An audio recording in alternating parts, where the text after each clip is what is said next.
இன்னைக்கு டிங்கரில் வந்து ஒரு பெஸ்ட் வெஹிக்கிள்னே சொல்லலாம். எங்களுக்கு டிங்கர் இதுக்கு நாங்கள் பண்ணதிலே ரோல்ஸ்-ராய்ஸ் கோஸ்ட் வந்துருக்குங்க.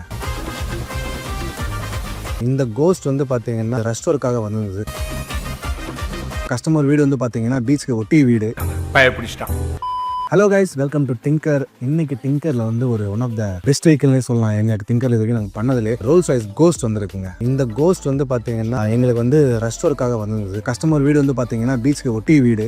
அதனால என்ன ஆச்சுன்னா வண்டியில் வந்து பின்னாடி கொஞ்சம் ரெஸ்டாக இருந்தது, ப்ளஸ் ஹேண்டில் கிட்ட ரெஸ்டாக இருந்தது, மிரர் கேப்ஸ் கிட்ட கொஞ்சம் ரெஸ்டாக இருந்தது. ஸோ ஃபர்ஸ்ட் வண்டி வந்து இங்கே வந்தது பார்த்தீங்கன்னா ஒரு 2 பேனல் ஜாப்க்காக தான் வந்தது. ஸோ 2 பேனல் ஜாப்க்காக எடுத்தோம். அதை மட்டும் ரெடி பண்ணி கொடுத்தோம். பபுள் ஆன மாதிரி இருக்குது, பெயின் பபுள் ஆன மாதிரி இருக்குது, பண்ணி தேய்ச்சி கொடுத்தா நினச்சோம். பட் அதுக்கடுத்து என்ன ஆச்சுன்னா பார்த்தீங்கன்னா குவார்டர் பேனலில் ஒரு ஓட்ட இருந்தது. மிரர் கேப்ஸில் வந்து சின்ன சின்ன ரஸ்ட் அதிகமாகி ஒரு ஓட்ட மாதிரி விழுந்துருச்சு. ஸோ இதில் என்ன ஆச்சுன்னா பார்த்துட்டு கஸ்டமர் ஃபோட்டோஸ்லாம் அமிச்சதுக்கப்புறம் அவங்க என்ன பண்ணாங்கன்னா பார்த்துட்டு நீங்கள் ஃபுல்லாக பண்ணுறது நல்லது, ஏன்னா ப்ராப்பராக ஒரு டைம் பண்ணிட்டீங்கன்னா அதுக்கு ஒரு 10 years 15 yearsக்கு நல்லா இருக்கும், எதுவும் பிரச்சனை இல்லாமல் இருக்கும் வேணும்னு. சரி ஓகே நீங்கள் அப்போ வந்து பண்ணுங்க அப்படின்னாரு. அதுக்கடுத்து அந்த ரொம்ப ஸ்பெஷலான வண்டி அது எங்களுக்கு எடுத்து ஃபுல்லாக எல்லா ரஸ்ட்டையும் சாண்டிங் பண்ணி எடுத்தோம். அதுக்கடுத்தது பார்த்தீங்கன்னா பின்னாடி குவார்டர் பேனல் அது மோஸ்ட் நான் என்ன இருந்துச்சுன்னா அலுமினியம் பேனல் தான் இருக்கும். கொஞ்சம் பயந்துட்டு இருந்தோம். ஸோ அலுமினியம் பேனலாக இருந்துச்சுன்னா அலுமினியம் ராடு வாங்கி அதை மெல்ட் பண்ணி அதில் வந்து அந்த அலுமினியம் ரிப்பேர் பண்ணி அது பெரிய ஒர்க் ஆகிடும். கடைசியில் லக்கீலி பார்த்தீங்கன்னா அது வந்து மெட்டல் பேனலாக இருந்தது, மெட்டல் குவார்டர் பேனலாக இருந்தது. ஸோ அப்படியே வெல்ட் பண்ணி ரெடி பண்ணிட்டோம். எல்லாத்தையுமே ரெடி பண்ணிட்டு அதுக்கடுத்து வண்டி டிங்கரிங் பண்ணி ப்ராப்பராக ப்ரைமர் அடிச்சு பெயிண்ட் பண்ணி கஸ்டமர் கையில் கொடுத்துட்டோம். ஸோ அவரும் ரொம்ப ஹாப்பி, அவுட்புட்டை பார்த்து அவருக்கு ரொம்ப ஹாப்பி ஆகிட்டாரு.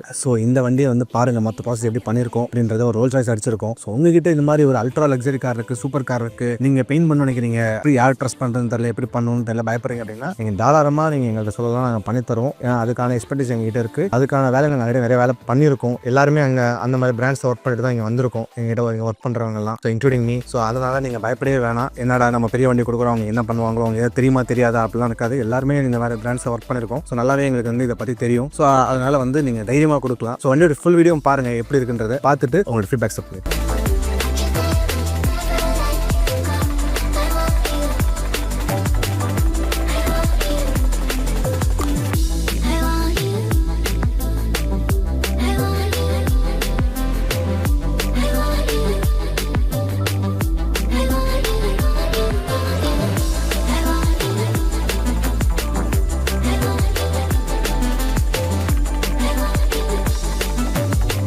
டோரில் ரெஸ்ட் இருந்தது. அண்ட் டோரில் ரெஸ்ட்டு பார்த்தீங்கன்னா தெரியும் உங்களுக்கு எப்படி இருந்தது. குவார்டர் பேனலில் வந்து ஃபுல்லாக ரிமூவ் பண்ணோம். ரிமூவ் பண்ணிட்டு டெயில் நம்ம கைட்டினதுக்கப்புறம் தான் தெரிய வந்தது உள்ளே எந்த அளவுக்கு வாட்டர் இருக்குன்னு சொல்லிட்டு. ஸோ அதுக்கடுத்து அதை ரிமூவ் பண்ணோம். அது 2 சைடு மிரர் கேப்ஸையும் கைட்டணும். மிரர் அசம்பிளியும் கைட்டும் போது 2 சைடுமே ரெஸ்ட் ஆகிருந்தது. ஸோ அப்புறம் 2 ரெஸ்ட்டையும் எடுத்துகிட்டு குவார்டர் பேனலில் எந்த இடத்துல ஓட்ட விழுந்தோ அதை மட்டும் கிரைண்ட் பண்ணி எடுத்துகிட்டு அங்கே வெல்டிங் பண்ணோம். வெல்டிங் பண்ணிவிட்டு அதுக்கடுத்து அதை கிரைண்ட் பண்ணி சாஃப்ட் பண்ணோம் ஃபுல்லாகவே. ஸோ ஃபுல்லாக சாஃப்ட் ஆனதுக்கப்புறம் இதுக்குன்னு தனியாக ஒரு மிஷின் இருக்குது சின்னதாக. ஸோ அந்த வச்சு ப்ராப்பராக அந்த லைன்ஸ் பண்ணோம். அதுக்கடுத்தது ஃபுல்லாகவே வந்து வண்டியை ப்ரைமர் அடித்து பெயிண்டிங்காக ரெடி பண்ணுவாங்க. ஸோ ஃபுல் ஒரு கோட் அடிக்கிறதுனால கம்ப்ளீட்டாக வண்டியை ஃபுல்லாக மாஸ் பண்ணி ரெடி பண்ணிவிட்டு பெயிண்ட் பூத்தில் எடுத்துகிட்டு போயிட்டு ஃபுல்லாக ஒரு கோட் பெயிண்ட் அடிச்சிருந்தோம். ஸோ இந்த பெயிண்டிங் வந்து பார்த்திங்கன்னா அதுக்கு முன்னாடி சாம்பிள் அடித்து பார்த்துட்டோம். நான் ஒரு 3 சாம்பிள் அடித்து பார்த்துருந்தோம். ஸோ அதில் எந்த சாம்பிள் கரெக்டாக இருக்கோ இந்த இதாக இருக்கோ அதை தான் யூஸ் பண்ணோம். இது யூஸ் பண்ண பெயிண்ட் வந்து பார்த்திங்கன்னா கிளாஸ்வுட் பெயிண்ட். ஏன்னா இந்த ஃபேக்ட்ரியில் வந்து பார்த்திங்கன்னா கிளாஸ்வுட் பெயிண்ட் தான் யூஸ் பண்ணியிருப்பாங்க. ஸோ அதே கிளாஸ்வுட் பெயிண்ட்டையும் வாங்கி இந்த வண்டிக்கு யூஸ் பண்ணி வச்சுங்க.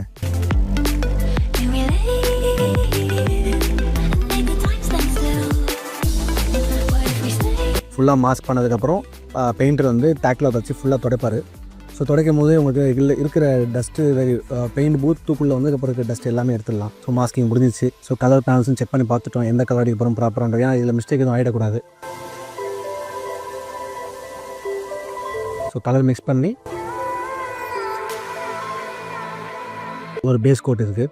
ஸோ ஒரு பேஸ் கோட் கொடுத்ததுக்கப்புறம் பார்த்தீங்கன்னா வண்டிக்கு இந்த வண்டியில் வந்து பார்த்திங்கன்னா 2 to 3 கோட் அடிக்கிற மாதிரி இருக்கும். ஈவன் தோ நார்மல் பெயிண்ட் ஜாபாக இருந்தாலும். ஸோ அதுக்கேற்ற மாதிரி பெயிண்ட் கோட்ஸ் கொடுத்தோம். கோட் கொடுத்துட்டு அதுக்கடுத்தது clear code.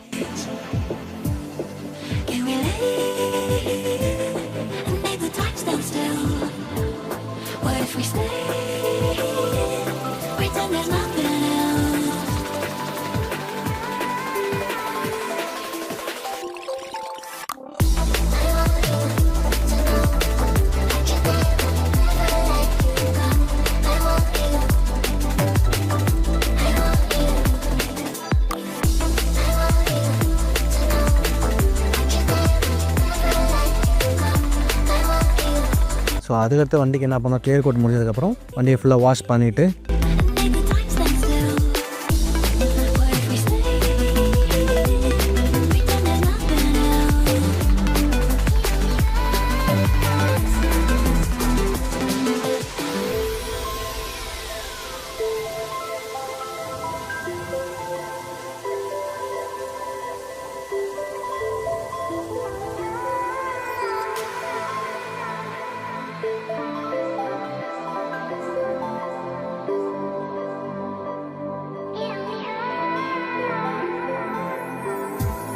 What's on your mind? Can I read it from your eyes? Can we live and make the time stand still? What if we stay? Pretend there's nothing else.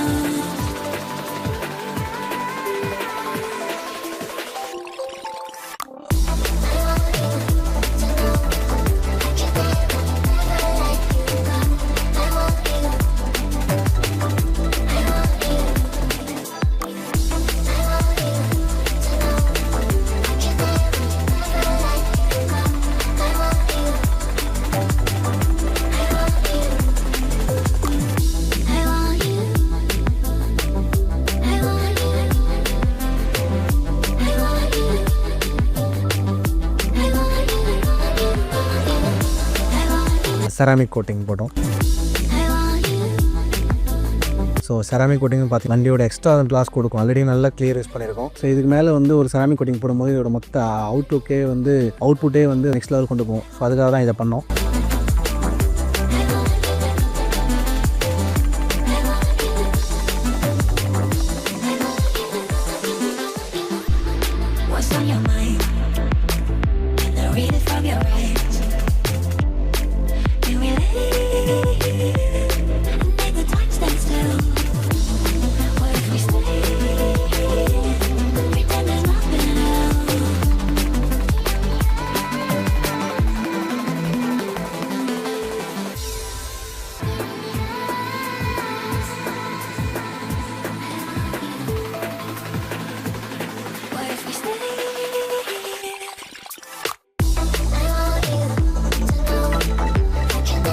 So ஃபுல்லாக ceramic போட்டு முடிச்சாச்சு வண்டியில்.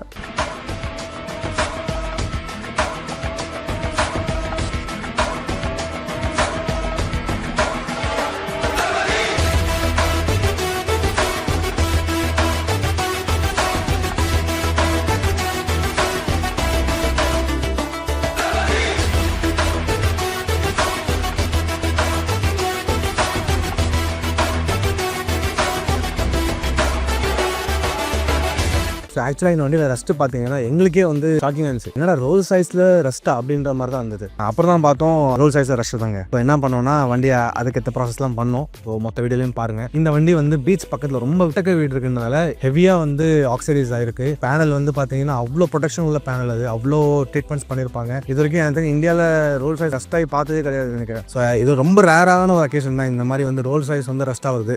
Maybe நம்ம சைடில் இருக்கிற நம்ம சீ side வந்து hot water அந்தளவுக்கு ரொம்ப ஸ்ட்ராங்காக இருக்குது, சீ வாட்டர். ஸோ அதனால் கூட ரஸ்ட்டாக இருக்கலாம். இது மட்டும் இல்லாமல் நீங்கள் வண்டி வச்சிருக்கீங்க அப்படின்னும் போது பெரிய வண்டி ரோல்ஸ் ராய்ஸ்க்கு இந்த மாதிரி ரஸ்ட் ஆகுதுன்னும் போது நார்மல் வண்டி என்ன ஆகுதுன்னு நினச்சி பாருங்கள். அது சென்னையிலேருந்து பாண்டிச்சேரி கோஸ்டல் ரீஜன் எல்லாமே வந்து பார்த்தீங்கன்னா ஹெவியாக ரஸ்ட் ஆகக்கூடிய ஏரியா. இதுவே நீங்கள் பெங்களூர் வண்டி ஓட்டிங்கன்னா கண்டிப்பாக உங்கள் வண்டி ரஸ்ட் ஆகுது. ஆனால் இந்த சைடில் ஓட்டும் போது எல்லாமே ரஸ்ட் ஆகும். ஸோ வண்டி வாங்கும் போது என்ன பண்ணுங்கள், மோஸ்ட்லி அதுக்காக என்னென்ன ப்ரிவென்ஷன் வேணும், வண்டி ரெகுலர் மெயின்டெனன்ஸ் பண்ணுறது. ஸோ இதெல்லாம் கொஞ்சம் எக்ஸ்ட்ரா கேர் எடுத்து நீங்கள் பண்ணிங்கன்னா தான் இதெல்லாம் வந்து நீங்கள் சேவ் பண்ண முடியும். ஸோ பாருங்கள், பார்த்துட்டு உங்கள் ஃபீட்பேக்.